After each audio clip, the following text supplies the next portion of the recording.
I've always loved living in this suburban neighborhood. It wasn't too flashy, but it was peaceful. My house sat on a sizable lot with enough space for me to raise a few animals, including a herd of bison, which people often found odd. Most folks in the neighborhood had standard suburban pets like dogs and cats, but my bison were part of the charm I'd cultivated over the years. They roamed freely in a large, fenced-in area near the back of my property, a far cry from the manicured lawns and perfect rose bushes that adorned most of the other homes. In the early years of my time here, the HOA was a non-issue. I never had to deal with them much. They would send out an occasional letter reminding me to trim the hedges a bit more neatly or about the importance of keeping the mailbox in good shape. No big deal.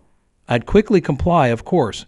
Nobody wanted to be that neighbor, the one who was constantly in trouble with the HOA. But I kept my distance, both literally and figuratively, and never bothered with getting involved. That all changed when Greg moved in. Greg had lived in the neighborhood for only a few months when he was elected HOA president. And by elected, I mean Greg maneuvered his way into the role through a combination of charm and manipulation. He made a point to talk to the right people, get a feel for who controlled the votes, and within a couple of months, he was calling the shots. At first, he seemed like any other enthusiastic new member trying to bring some energy to the community. He spoke about keeping the neighborhood looking pristine and preserving property values. These were all noble causes, of course, but Greg wasn't interested in merely maintaining the neighborhood. He wanted control. It wasn't long before Greg started rolling out a series of new rules that went far beyond what the HOA had done in the past. Small infractions were now being met with hefty fines. The size of your lawn gnome collection? Too many. Your front lawn too green or too brown? Fine. Your trash cans not perfectly aligned in your garage? Warning letter. At first, I thought maybe it was just me being paranoid. Maybe I was reading too much into it. But then the first letter arrived. It was a typical Sunday afternoon when the notice showed up in my mailbox. At first glance, I thought it was just another one of those friendly reminders. Nothing too serious. But as I read through it, my stomach sank. Apparently, my mailbox had violated some obscure neighborhood aesthetic guideline, and I was being fined $50 for the infraction. The mailbox, a simple wooden post with a red flag, was apparently a violation of the approved colors for the neighborhood. I was stunned. I hadn't changed anything. It was the same mailbox I'd had for years. I called the HOA office and asked to speak to Greg. When he picked up, his voice was so polite it almost made me sick. "Hi, Greg. I just got this letter about my mailbox being in violation." I started, trying to sound calm. "I don't understand. What exactly is wrong with it?" Greg's response was unnervingly cordial. "Oh, it's just a minor thing. Nothing to worry about. You see, the color you've chosen doesn't meet the neighborhood's aesthetic standards, and we need to make sure everything is in line with our community guidelines. It's all part of keeping property values high. You understand?" I was baffled. "It's a mailbox, Greg. It works. It's not like I painted my house neon pink or anything." Greg didn't budge. "Well, that's the rule, and you'll need to either repaint it or face further fines. It's a simple fix, really. I'm sure you'll understand." I was speechless. A fine for my mailbox. Really? It was the first sign that Greg was on a power trip, and I should have known then that things weren't going to stay simple. But at the time, I just sighed, paid the fine, and repainted the mailbox to fit the approved color. I figured it was just a one-off situation, and that maybe I'd been overreacting.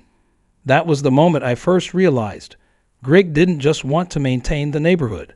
He wanted to control it, and I was about to find out just how far he was willing to go to do that. The storm was just beginning. It wasn't long before the HOA's grip on the neighborhood tightened, and I quickly realized that I was no longer just dealing with minor annoyances. Greg's stranglehold on the community started to feel suffocating, like a noose slowly tightening around my neck. The rules kept coming in thick and fast, each more ridiculous than the last. But what struck me as most absurd was how he seemed to have an almost personal vendetta against me and my property.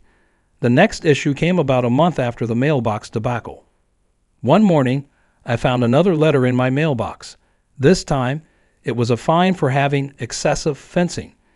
I couldn't believe it. I had a perfectly reasonable fence around my land, a solid, well-maintained wooden structure that kept my bison safely contained, as well as a smaller one for my vegetable garden. The letter read, "This property has an unacceptable amount of visible fencing. HOA guidelines dictate that fences must be no higher than 4 feet, and no more than 10 feet of fence should be visible from any one angle." I had no idea what they were talking about. My fences were well within the boundaries of my property, and I'd followed every rule regarding height and visibility. But Greg's letter made it clear that it didn't matter. The fine was real, and I was being penalized for something that made no sense. I tried to call Greg immediately, but he was busy. A couple of days went by before I finally got him on the phone. When I explained the situation, he wasn't remotely apologetic. In fact, he seemed almost pleased. "Greg, I don't understand. This fine makes no sense. My fences are well within the legal boundaries, and they're not obstructing anyone's view. Why are you doing this?" I demanded. Greg's voice was smooth and calculated, as if he had rehearsed this. "It's not about the fences themselves. It's about the appearance of the neighborhood, you see. We have to maintain a certain aesthetic. The HOA has received complaints from other residents about the visual clutter your fences create." "Complaints?" I scoffed. "Who even complained? No one said anything to me about it." "I can't disclose the names of the people who complained," Greg replied curtly. "But the point stands. You need to either tear down some of your fences or face further fines." I felt a wave of anger building inside me, but I kept my cool. "This is ridiculous. My fences are a part of my property, and I'm not tearing them down for something as arbitrary as visual clutter. I'm not going to pay this fine." "You will," Greg replied, his tone icy, "because if you don't, we'll start sending additional fines for other violations. For example, we can revisit your garden. Maybe it's not up to code either. And we can always look into that truck of yours parked on the driveway." I froze. Greg was playing hardball now, threatening to go after everything I owned if I didn't comply. But I wasn't backing down. Not yet. I refused to pay the fine, which only seemed to provoke Greg further. He sent multiple follow-up letters, each one more threatening than the last. The HOA didn't just fine me anymore. They started reporting my violations to the local authorities. They sent people out to inspect my property, and in one instance, I found a note on my door saying that they were going to escalate the issue unless I fixed my non-compliance. I wasn't going to let Greg have this kind of power over me, but I didn't know what to do yet. It seemed like there was no way to reason with him. I felt cornered, like my every move was under surveillance. Every little thing about my property was now in question, and it didn't matter if I'd followed the rules for years. Greg had decided that my property wasn't up to his standards. In the meantime, Sarah, my neighbor, started to feel the pressure too. Her front yard was one of the few that had been decorated with a small vegetable garden, something she'd put in a few months back after getting a suggestion from a local gardening group. It was a modest affair with some tomatoes, cucumbers, and herbs neatly arranged in raised beds. But the HOA had issued a warning that it was a blight on the community, demanding that she tear it all out. We compared notes over the phone and soon realized we were both under attack. The HOA's arbitrary enforcement seemed less about maintaining the neighborhood and more about control, exerting their influence over residents, making them feel powerless and small. We decided to team up, though neither of us had any idea where this would lead. Sarah, always the practical one, suggested we go to the next HOA meeting and address the board in person. I was skeptical. It felt like nothing would change, but I agreed. We had to do something, and this seemed like our only option. But I had a sinking feeling in my gut that this wasn't just about the fences, or the gardens, or even the ridiculous truck parking fines. This was about something bigger, and I was beginning to realize that Greg wasn't going to stop until he had complete control over every aspect of my life. Little did I know, that meeting would be the start of something far more explosive than I ever imagined. The next HOA meeting loomed over us like a dark cloud. Sarah and I had talked it over endlessly, preparing our case, gathering evidence of the ridiculous fines and arbitrary rules that Greg had been imposing. But as we sat in the small, stuffy meeting room that night, surrounded by neighbors who had long since learned to keep their heads down, I couldn't shake the feeling that we were walking into a lion's den. The board members, most of whom I barely recognized, sat stoically at the front, while Greg beamed with that same unsettling, too-perfect smile. He was in his element, in control of the situation, while we were the outsiders, the troublemakers. My heart raced as we took our seats. When it was our turn to speak, I stood up with Sarah beside me. We presented our grievances, how the fines for my fencing were ridiculous, how Sarah's vegetable garden had been targeted for no reason other than Greg's personal bias, and how we were both being bullied into compliance with arbitrary rules that no one had ever agreed to. I could feel the eyes of the room on us, some disinterested, others uncomfortable. No one spoke up. Greg was quick to respond, his voice as smooth as ever. "It's all about the greater good of the community," he said, his tone dripping with condescension. "We need to maintain a certain standard of living here, and that means sometimes enforcing rules that might feel inconvenient. But these rules are in place for a reason." I wasn't about to back down, so I pushed back. "A reason? What reason? To line your pockets with fines? These are personal vendettas, Greg, and you know it. You're abusing your position for power." Greg's smile didn't falter. "You're entitled to your opinion, but you're still bound by the rules. The HOA exists to maintain order, not to pander to individuals who think they're above the community." I wanted to scream, but I forced myself to stay calm. "This isn't about community, Greg. It's about control. And it's not just me you're hurting. You're bullying people into silence, too scared to speak up. I've seen it in my own neighborhood, and I know you've been doing it for years."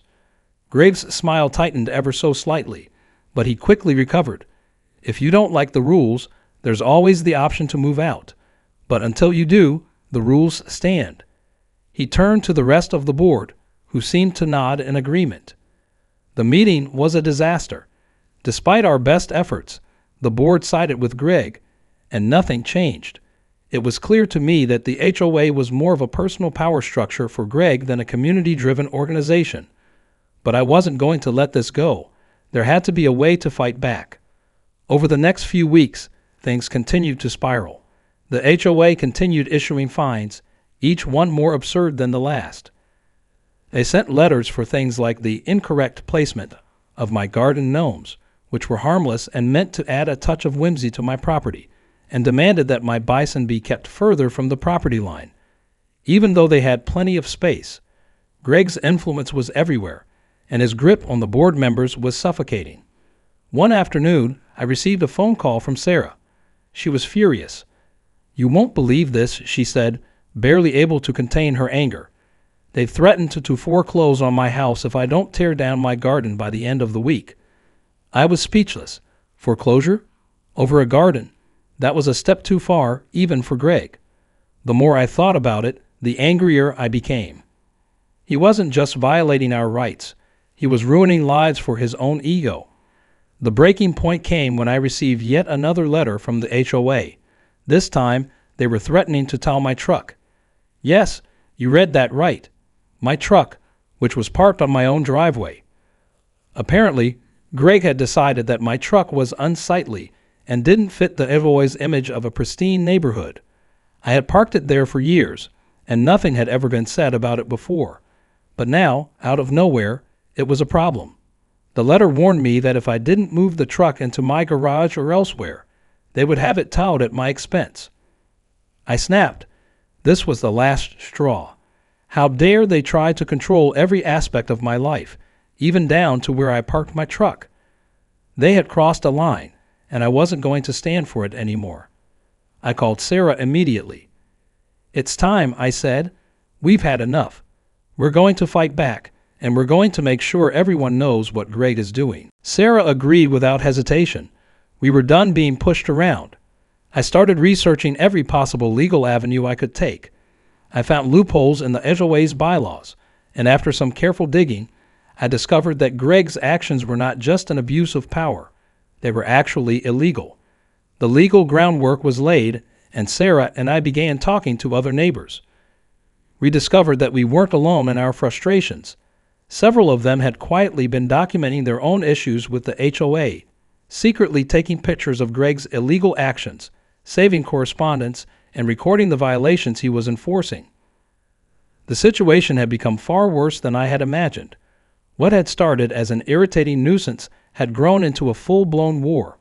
But now it was personal. The HOA wasn't just a neighborhood organization anymore. It was a corrupt, overreaching power that needed to be taken down. The gloves were off. We were going to expose Greg, and we were going to take back control of our homes. It was time to turn the tables. It's funny how you can go from living a peaceful life to feeling like you're in the middle of a war, all because one person decided they had too much power. After weeks of escalating fines, arbitrary rules, and blatant abuse of power, I had reached my breaking point. The HOA, under Greg's iron fist, had crossed a line. My neighbors and I were being treated like children, punished for living on our own property, and now I was being threatened with the unthinkable. The letter I received that day was a gut punch. It was a formal notice from the HOA, and it was exactly what I had feared. The HOA had started the process of towing my truck, not just the fines or the warnings. This was real, tangible action. The letter stated that I had failed to comply with their directive to move my truck off my driveway and into my garage. The worst part, the letter was signed by none other than Greg himself. I remember holding the letter, feeling my blood boil as I reread the words over and over. Failure to comply will result in immediate towing, at your expense. They were actually going to tow my truck, my only vehicle, the one I needed to get to work and take care of my Bison. The audacity of it was staggering. I immediately called Sarah, who was just as furious as I was. "This is insane," she said, her voice tight with anger. "They can't do this. This is not just about the truck anymore. They're messing with our lives." I knew she was right. They had gone too far. But what could we do? Every avenue seemed blocked. We couldn't get a fair hearing with the HOA. They didn't listen. We tried confronting them directly, and they just deflected or ignored us. Legal action seemed like a long shot, and honestly, we were both starting to feel like the whole system was stacked against us. But then I had an idea, a dangerous idea. Maybe it was because I was so angry, or maybe it was the desperation of being pushed to the brink, but I began to wonder if there was a way to make the HOA understand just how far they had gone. It wasn't about fighting the fines or arguing over trivial rules anymore. It was about making them feel the consequences of their actions in a way that they couldn't ignore. My plan involved my Bison. Now I know what you're thinking. Bison? That's a bit extreme, right? But bear with me. My Bison were my livelihood, my pride, and the one thing I had that Greg could never truly control. They were big, strong, and, when agitated, unpredictable. I had a few acres of land for them to roam, but I had always been careful about keeping them confined to certain areas for safety. But what if I released them? What if I let them loose during one of the HOA's big community events, the one they were so proud of? I knew exactly what event I was thinking of. The HOA was planning a huge neighborhood BBQ in the park that weekend, an event that Greg was using to further his community leader persona. It was going to be packed. The entire neighborhood would be there, with hundreds of people milling about, talking, eating, drinking. It would be a perfect opportunity. My Bison weren't aggressive by nature, but they were big, really big, and when they felt like it, they could be intimidating. All I had to do was figure out how to get them to that park at the right moment, when everyone was gathered. I spent the next few days preparing. I made sure the gate to the park was left slightly ajar, and I made sure the Bison had a clear path from my property to the event space. It wasn't hard to get them to follow a familiar path, especially if there was enough space and nothing in their way. The day of the BBQ arrived, and I stayed calm on the outside, but inside, I could feel the adrenaline pumping. I had warned a few of my more sympathetic neighbors about what was going to happen, though I didn't go into detail. I didn't want to make it seem like I was giving them a chance to talk me down. By the time the event started, my Bison were ready, and so was I. Around mid-afternoon, when the BBQ was in full swing and the crowd was at its peak, I gave the signal. I opened the gate and watched as my bison wandered into the park. It didn't take long for them to attract attention. The massive creatures, with their shaggy fur and intimidating presence, immediately caused a stir. People screamed in panic, some running for the safety of the nearby buildings, others simply staring in awe. Greg, of course, was right in the middle of it all, standing at the podium where he had been giving a speech about neighborhood unity and maintaining our pristine image. I could see the shock in his eyes as he saw what was happening. The bison were charging through the park, moving freely as if they owned the place. Chaos erupted. People were scattering in all directions, trying to avoid the bison. There were shouts of alarm, and someone in the crowd had already started calling animal control. But my point had been made. The HOA's precious BBQ, their community event meant to boost Greg's image, was now a disaster. The bison had taken over, and Greg's authority had crumbled in front of everyone. I stood in the distance, watching the chaos unfold. The satisfaction I felt wasn't about revenge for my fines or even the truck. It was the sense of seeing Greg's facade of control completely shattered. The HOA had used their power to ruin lives, but now, for once, it was them who were helpless, and it felt so good. But even as the bison were escorted back to my property by animal control, who, thankfully, were understanding, I knew the war was far from over. Greg would retaliate. He had to. But this time, he would have no idea what was coming next. I wasn't finished with him yet. The aftermath of the bison incident was as chaotic as I'd imagined, though not in the way Greg would have liked. The HOA's prized BBQ turned into an absolute circus, and the damage to Greg's carefully cultivated image was palpable. The headlines in the local news even reported on the unplanned wildlife encounter at the event, though they didn't mention my bison by name. People were still talking about it days later, and rumors spread about the wild, angry homeowner who had turned the HOA's event into a stampede. Greg's retaliation came quickly, and it was just as I'd expected, petty, desperate, and full of hot air. He sent an official letter to my home demanding that I pay for the cleanup costs of the event, an event I hadn't asked for or agreed to. The HOA even had the gall to send me an invoice for the damages to the park, claiming that my bison had caused irreparable damage to the grass and public space. But it didn't stop there. Greg's letter was a veiled threat, too, suggesting that if I didn't compensate the community for the disruptions, further action would be taken. The letter was packed with legal jargon, but it was clear what Greg was trying to do. He was hoping to scare me into submission, to make me pay for the disaster I had caused, or at least make me feel the weight of his wrath. I wasn't scared. In fact, I was livid. I was done being pushed around, but I wasn't going to fight him with brute force anymore. That had been satisfying, sure, but it wasn't enough. Greg needed to be taken down properly. I needed to hit him where it would hurt the most, and that meant going after his power. So I started digging, and what I found was a revelation. Sarah had been keeping an eye on the HOA's records, and over the last few weeks, she had gathered more than just notes about the board's questionable actions. She had copies of the HOA's financial documents, obtained through public records requests, and what we uncovered was more than disturbing. It was criminal. Greg and several of the board members had been funneling money into their own pockets, disguising it as event costs or maintenance fees. Some of the money went into Greg's personal account under the guise of consulting fees for the HOA, and other funds had mysteriously disappeared into the general fund without any proper explanation.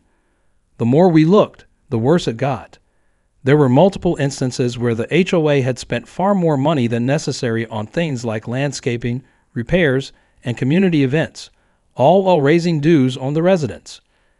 It wasn't just bad management, it was outright corruption, and I had the proof. With Sarah's help, I started compiling everything we had found into a neat little package. I had financial records, emails, and testimonies from disgruntled neighbors who had seen and heard enough to know something wasn't right. It wasn't just Greg. The entire board was complicit in this. This wasn't just about petty fines and personal grievances anymore. It was about exposing an organization that had been robbing the community for years. But going public with this wasn't going to be easy. The OA had the law on its side, and Greg had been careful to cover his tracks. But we had a trump card, the local news. Sarah had a contact at the local news station who owed her a favor from years ago, and after a few phone calls, she agreed to meet us. We brought everything: the records, the emails, even some footage from our own neighborhood events that showed just how corrupt the HOA had become. We didn't just want to embarrass Greg. We wanted to destroy the legitimacy of the HOA altogether. When we finally sat down with the reporter, I could feel the weight of what we were about to do. If we went public with this, there would be no going back. The HOA would fight back, of course, but they couldn't hide the truth forever. It was time to shine a light on everything they'd been doing behind closed doors. The reporter took the documents, scanned through them, and gave us a nod. "This is solid," she said. "I'll make sure we get this story on air. You're going to need to be ready for a lot of heat. Greg's not going to take this lying down." But I was ready. I had already taken enough heat from him and his board members, and I wasn't backing down now. The next few days felt like a whirlwind. We were preparing for the storm that was about to hit. As we waited for the story to air, I watched the HOA's reaction carefully. Greg was trying to sweep things under the rug, pretending like nothing was wrong. He sent more threatening letters, trying to intimidate us into silence, but it was clear that he was nervous, and that made me feel more confident than ever. Then, one morning, it happened. The local news broadcasted the story, and it was explosive. The corruption, the inflated expenses, the illegal fines, and even the self-dealing. All of it was exposed to the entire community. The HOA's image was shattered, and Greg's carefully curated public persona evaporated before anyone's eyes. The story spread like wildfire. People who had once been silent started coming forward with their own stories, and suddenly, the HOA was under siege. Greg tried to downplay the scandal, but the pressure was too much. The board members were no longer supporting him. They were abandoning him one by one, some even apologizing to the community for their role in the corruption. And just like that, the walls around the HOA began to crumble. The reign of Greg was coming to an end. The fight back had begun, and we were just getting started. The fallout from the news story was immediate and relentless. It felt like the entire community was waking up from a long, strange nightmare. For years, people had whispered about the HOA's overreach and Greg's iron grip on power. But now the truth was out in the open. Greg's carefully curated facade of authority had been shattered. The very foundation of the HOA was beginning to crumble, and there was no going back. The day after the broadcast, my phone didn't stop ringing. Neighbors who had once kept their heads down and minds closed were suddenly reaching out to me, some with anger, some with gratitude, but all in disbelief at the scale of the corruption. Some were in tears, realizing how long they'd been blindly paying exorbitant fines or fees. A few even admitted that they had been too afraid to speak up before, but after seeing Greg exposed for who he really was, they felt emboldened. Sarah and I were bombarded with messages and emails. There was a sense of unity in the air, a spark that I hadn't seen in this neighborhood for years. People were done being afraid. They were done allowing a corrupt, power-hungry HOA president to dictate their lives. And then came the letters. One by one, the board members began stepping down. The first was Greg's right-hand man, Ted, the HOA secretary. He issued a public apology, claiming that he hadn't fully understood the extent of the corruption and that he was resigning to allow for new leadership to take over. It was laughable. We knew Ted had been complicit, but at least his departure sent a message. One by one, more members of the board followed suit. Each resignation was a small victory, but it was clear that they were fleeing like rats off a sinking ship. Greg, however, didn't go quietly. He was desperate. The phone calls I got from him were increasingly frantic. At first, he tried to intimidate me with legal threats, demanding that I take down the news story and retract everything I had exposed. When that didn't work, he resorted to trying to undermine my credibility, accusing me of lying and exaggerating the facts. He even had the audacity to call me a troublemaker and a danger to the community in a letter he sent to the remaining residents. But the damage was done. The more Greg tried to fight back, the more people saw through his lies. The stories kept flooding in from neighbors who had suffered in silence for years, their voices now amplified by the media exposure. Greg's desperate attempts to maintain his control were only making things worse for him. It was like watching a man drown while trying to clutch onto a sinking raft. The HOA itself began to implode. The remaining board members, those who had supported Greg for so long, were now finding themselves isolated. Several more members resigned in quick succession. It was becoming clear that Greg's influence had been the only thing holding the HOA together, and without him, the organization was slowly falling apart.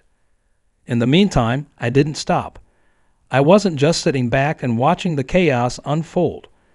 I was actively working to make sure that Greg's reign was truly over. I pushed for a special meeting of the remaining board members and gathered a group of fellow homeowners who had been hurt by the HOA's corruption. Together, we demanded that the HOA be dissolved or completely restructured. I knew it wouldn't be easy. Greg had deep pockets, and the HOA had always operated with a sense of untouchable power. But with the growing public outcry and the legal documentation of their corruption, I felt like we finally had the upper hand. The next HOA meeting was the moment of truth. I walked in with Sarah at my side, and we were joined by a handful of other neighbors, all of whom were ready to take action. Greg was there too, standing at the front, visibly shaken. His usual air of dominance had evaporated, and his attempts at playing the community leader were falling flat. I could see the fear in his eyes when he realized how many people had shown up. The room was full of anger, frustration, and a desire for change. One by one, neighbors took the floor to speak out about how Greg's corruption had impacted their lives.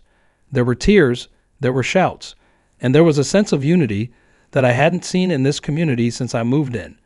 It was clear that Greg no longer had the support of the people. When it was finally my turn, I stood up and addressed the board, but I directed most of my words at Greg. "You may have had control over us for years, Greg," I said, my voice steady but full of conviction. "But not anymore. Your actions have caused damage, not just to our homes, but to the very idea of what a community should be. You've taken advantage of us for too long, and we're done." I could see Greg's face flush with anger, but he didn't respond. He knew that his time had come. The motion to dissolve the current HOA board passed with overwhelming support. It wasn't a full victory yet. We had a lot of work ahead of us to rebuild the HOA from the ground up. But it was a start. The corrupt board was gone, and Greg was no longer in charge.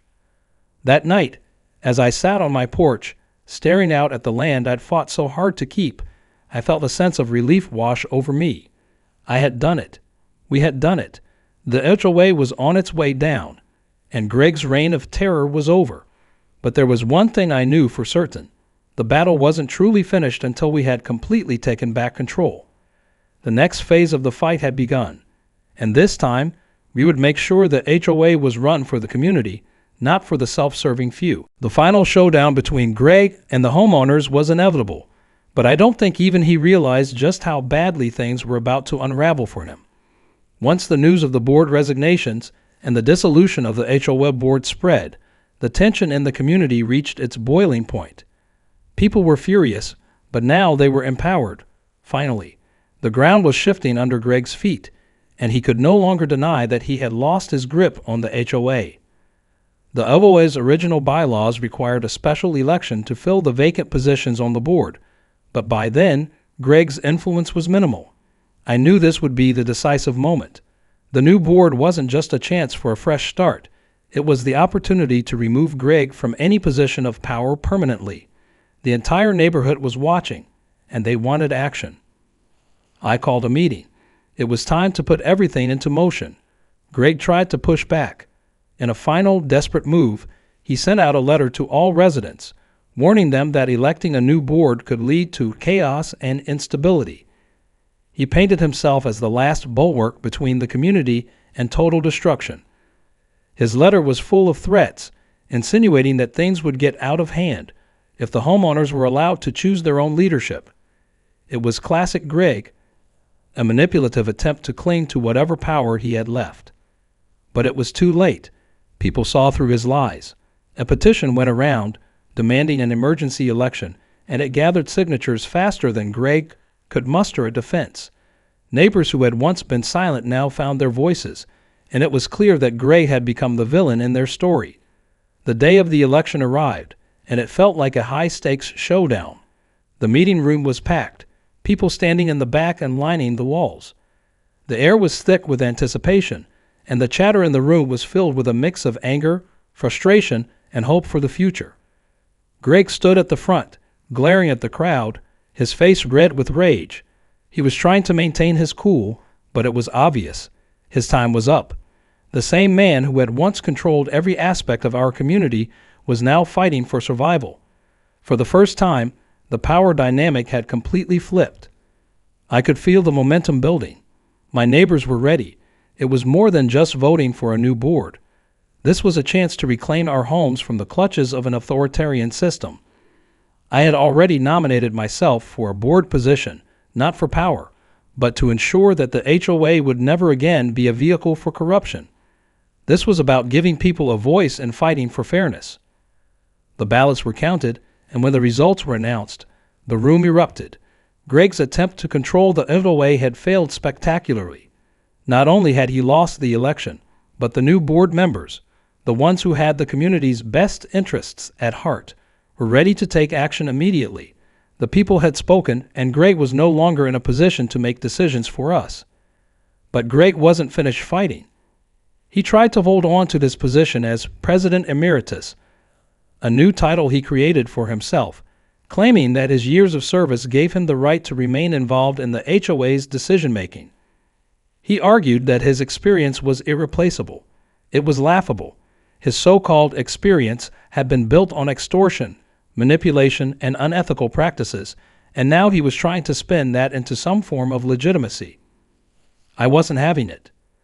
The new board called for a final meeting with Greg, where we could formally remove him from any involvement in the HOA. The meeting was tense, and Greg was livid. He stood there, demanding to be heard, but the room had shifted. No one was listening to him anymore. "I've been the president of this HOA for years," Greg shouted, trying to command the room. "You can't just throw me out like this. I built this neighborhood. You'll regret this." But we didn't flinch. Sarah stood up first, and her voice was calm but firm as she addressed Greg. "You didn't build this neighborhood, Greg. We did. You just took advantage of it for your own gain."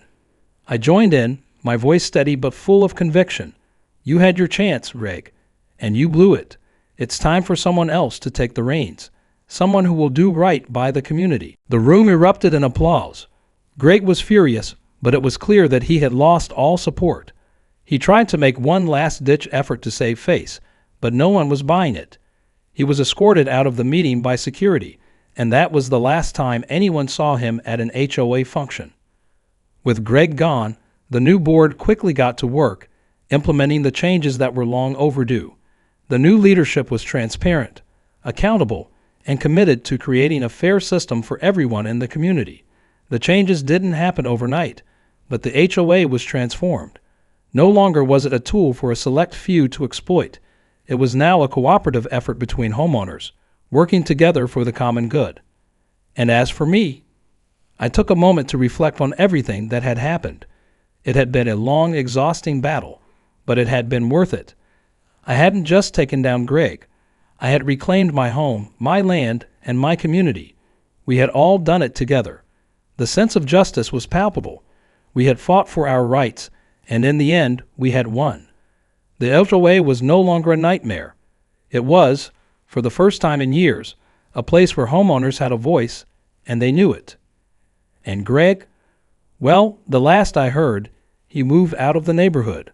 Apparently, he couldn't handle being in a community where he wasn't the center of attention anymore. But as far as I was concerned, that was the most satisfying part of all.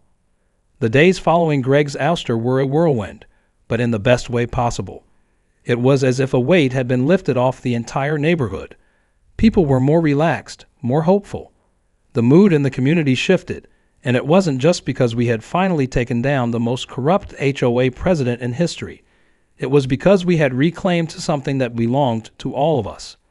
We had taken back control of our homes, our lives, and our community. I had never felt more proud of my neighbors. Everyone was eager to help rebuild the HOA from the ground up. The new board, composed of people who genuinely cared about the well-being of the community, wasted no time. We reviewed every aspect of the HOA's operations, finances, rules, bylaws, and made sure everything was above board. We voted to implement clear transparency in how funds were spent, ensuring that no board member would ever be able to manipulate the system for their own gain again. As for the fines and fees that had plagued residents for years, we immediately put a freeze on any outstanding penalties. We held town halls where residents could voice their concerns, ask questions, and provide feedback.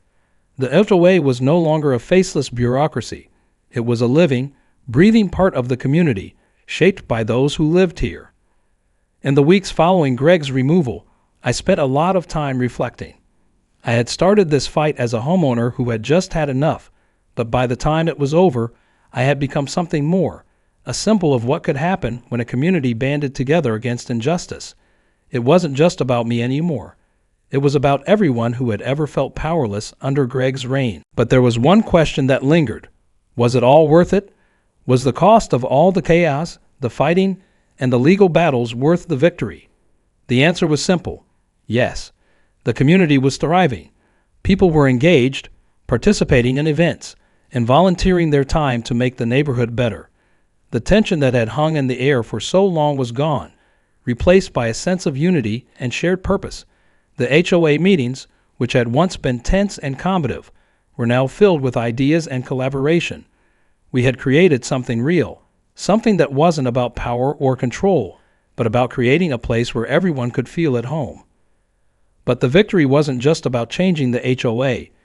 It was about changing the way we viewed our rights as homeowners. We had been pushed around for so long, but now we knew that we had the power to fight back. The sense of empowerment that had swept through the neighborhood was contagious. More and more, I saw my neighbors standing up for themselves, not just in HOA matters, but in every aspect of their lives. We had shown that it was possible to stand up to the system, even when it seemed insurmountable. That was our real victory. Then there was Greg. The last I heard, he had sold his house and moved out of the neighborhood. Rumor had it that he tried to move into a neighboring town, but no one was willing to put up with him. His reputation had been so badly damaged that even other communities didn't want him running their HOAs. I didn't know where he ended up, but honestly, I didn't care. The irony wasn't lost on me, though. Greg had spent years trying to control and manipulate this community, but in the end, it was his own greed and arrogance that destroyed him. He had become a pariah, a cautionary tale whispered about in the local gossip circles.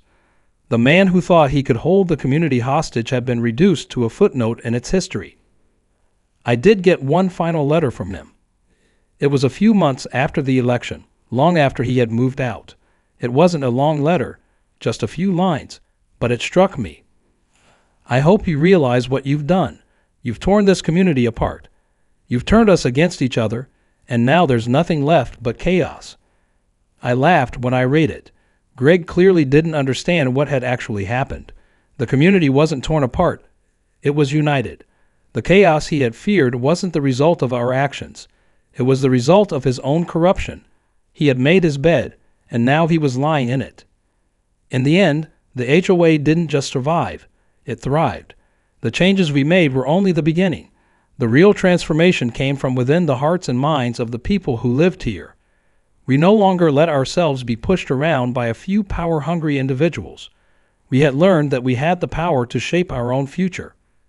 As for me, I had found a sense of peace I hadn't known I was looking for. I had fought for something bigger than myself and had won. And the best part, I wasn't alone. The neighborhood was finally the place I had always dreamed it could be, united, supportive, and strong. I'd won my fight with the HOA, but more than that, I had won my community back. And that, I realized, was the true victory. As for Greg, well, he'd become nothing more than a footnote in our story.